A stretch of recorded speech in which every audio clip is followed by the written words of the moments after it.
The thought factor in achievement. All that a man achieves, and all that he fails to achieve, is the direct result of his own thoughts. In a justly ordered universe, where loss of equipoise would mean total destruction, individual responsibility must be absolute. A man's weakness and strength, purity and impurity, are his own, and not another man's. They are brought about by himself, and not by another, and they can only be altered by himself, never by another. His condition is also his own, and not another man's. His suffering and his happiness are evolved from within. As he thinks, so he is. As he continues to think, so he remains. A man cannot help a weaker unless that weaker is willing to be helped, and even then the weak man must become strong of himself.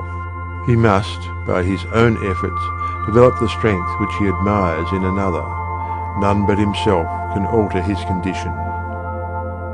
It has been usual for men to think and to say, "Many men are slaves because one is an oppressor. Let us hate the oppressor." Now, however, there is amongst an increasing few a tendency to reverse this judgment, and to say, "One man is an oppressor because many are slaves. Let us despise the slaves." The truth is that oppressor and slave are cooperators in ignorance, and, while seeming to afflict each other, are in reality afflicting themselves. A perfect knowledge perceives the action of law in the weakness of the oppressed and the misapplied power of the oppressor.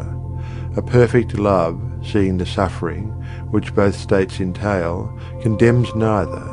A perfect compassion embraces both oppressor and oppressed.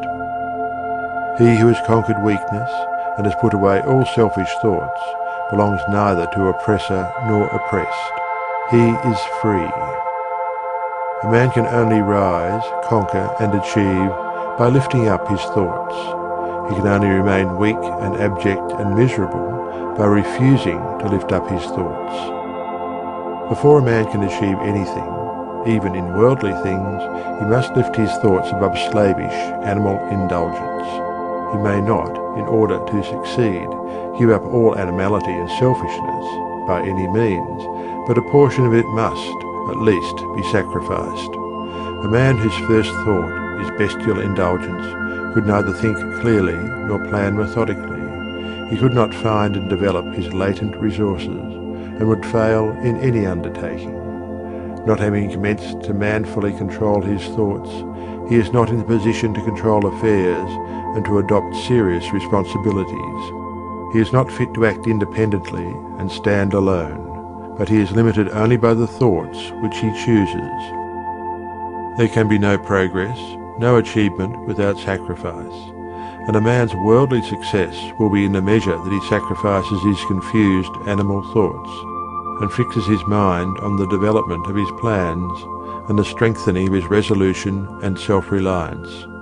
And the higher he lifts his thoughts, the more manly, upright, and righteous he becomes.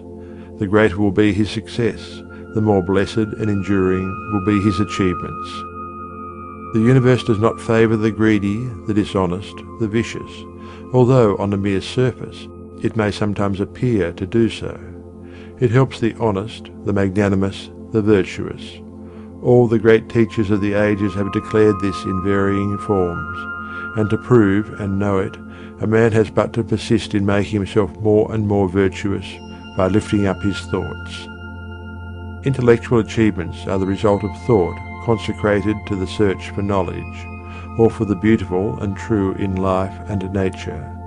Such achievements may sometimes be connected with vanity and ambition, but they are not the outcome of those characteristics. They are the natural outgrowth of long and arduous effort, and of pure and unselfish thoughts.